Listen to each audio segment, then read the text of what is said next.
KPAI kemudian menyampaikan atau merekomendasikan untuk kami pergi ke UPDT PPA ini. Nah, tanggal 9 kemarin kami sudah ke sini. Jadi setelah tanggal 9 kami buka pengaduan, 2 hari yang lalu kami kemudian dipanggil oleh lembaga yang terkait untuk memberikan keterangan, langsung dihadiri oleh orang tua pelapor. Kira-kira begitu, Mas. Keterangan tersebut terkait hal apa kalau boleh tahu mungkin, Bang? Sama dengan yang tempo hari. Jadi keterangan terkait memberikan penjelasan peristiwa-peristiwa kekerasan yang dilakukan oleh saudari KAR itu. Begitu. Jadi hari ini hanya menjelaskan langsung dari ayah dari korban.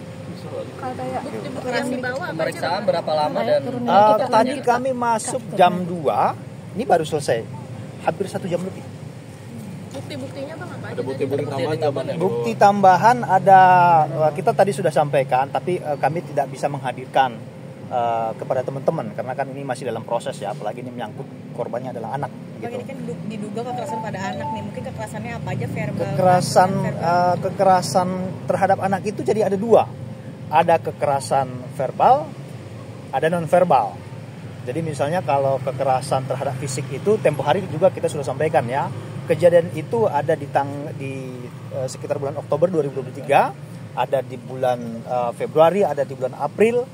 Video-videonya juga tempo hari kita sudah tunjukkan. Jadi sama seperti yang kita sampaikan di KPAI kemarin. Hanya saja ada beberapa tambahan, misalnya si KR ini dia mengakui mendorong anaknya dari tangga. Itu pengakuan dia sendiri. Kemudian di video-video yang lain juga dia melakukan kekerasan non verbal, misalnya suka kasar sama anak, keras, bahkan cakap kotor, cakap kemaluan di hadapan anak-anaknya. Nah itu yang kita hari ini berikan keterangan tambahan terhadap instansi UPTD P3A. Yang biasanya jadi pemicu tuh apa aja Bang? Yang biasanya jadi pemicu? Ya tentunya dalam rumah tangga itu kan banyak persoalan lah, kira-kira begitu ya. Jadi persoalan itu kemudian ya menjadi tidak terkontrol, mungkin ya bisa jadi karena satu watak yang keras, mungkin beda budaya, jadi cara mendidik anak juga mungkin beda karena kan satu mungkin bukan warga negara Indonesia, jadi dari segi budaya beda, jadi tentunya ya cara mendidik anak juga kalau kita samakan dengan budaya kita kan sedikit berbeda begitu ya, jadi mungkin itu yang membedakan persepsi.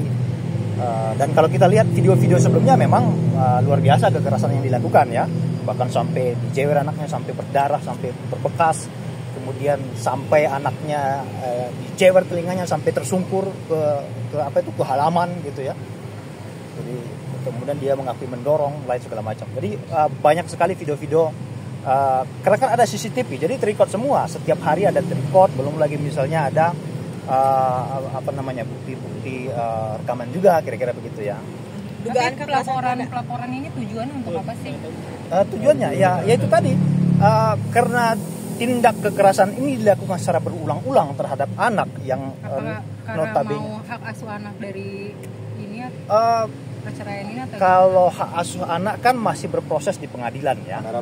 Jadi tentu kami tidak bisa menyampaikan terlalu jauh karena kami tidak boleh mendahului proses hukum yang ada. Tetapi artinya siapapun yang orang tua ini berhak mengasuh anak ya memang pasti yang terbaik yang dilakukan oleh orang tuanya, kira-kira begitu ya. Tapi untuk pertimbangan tambahan berarti.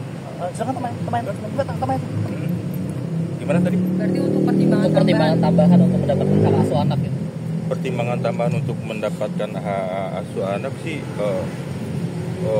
jadi si pelapornya, orang tuanya ya kembali lagi siapapun yang mendapatkan hak anak ya nggak apa-apa, terserah. Yang penting untuk tumbuh kembang anaknya terjaga, jangan sampai ada kekerasan lagi terhadap psikis maupun fisik dari anak itu sendiri. Seperti itu. Untuk kondisi anak sendiri sekarang? Untuk kondisi anak sendiri sih sekarang masih di kekuasaan di teradu ya, terlapor ya. Dan kita tidak mengetahui bagaimana keadaannya sekarang. Bang, ini mungkin dugaan kekerasannya sering atau gimana Bang? Dugaan kekerasannya sering atau seperti apa? Apa udah berapa kali mungkin Kim melakukan kekerasan? Ya berulang-ulang Pak, berulang-ulang kekerasannya. Kekerasan itu ada terjadi di Bali, ada di Jakarta juga. Jadi waktu dia mengakui mendorong itu di rumah di Cinere ya. Nah, kekerasan yang lain itu di Bali.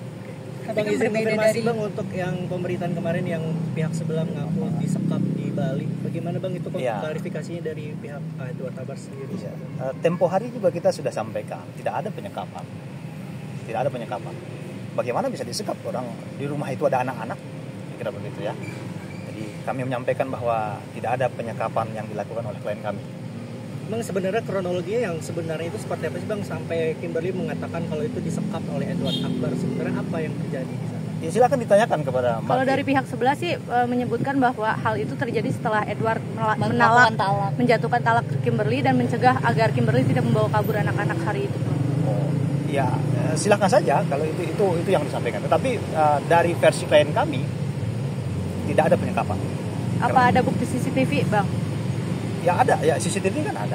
Dan bahkan pihak Edward juga bilang mengganti gembok rumah atau kunci rumah itu gimana Bang? Nah kalau itu kami kurang tahu ya. Tapi pada intinya kami tegaskan bahwa tidak ada penyekapan. Izin konfirmasi lagi, apakah emang Edward Akbar pada saat melakukan penyekapan itu dikeroyok Bang katanya bilangnya? Ya, tidak ada penyekapan. Jadi ada laporan yang dilaporkan oleh seseorang perempuan yang klien kami sendiri tidak tahu siapa perempuan ini. Nah kemudian dilakukanlah pengaduan seolah-olah ada penyekapan, sehingga mereka datang bawa bambu, ada video-videonya. Kemudian lehernya ditarik, kemudian kebetulan ada polisi di situ diamankan. Ada juga video pengakuan dari pihak kepolisian bahwa justru mereka mengamankan karena sudah dilihat adanya ingin dikeroyok, kerah baju dipegang, kemudian bawa bambu. Nah, jadi setelah kejadian itu mereka kemudian sudah dipanggil juga ke polsek terkait gitu ya. Makanya kami sampaikan tidak ada penyekapan.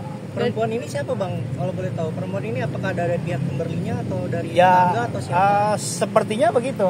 Karena yang melakukan pengaduan itu begitu dikorek-korek informasinya ternyata dia mengakui sebagai masyarakat.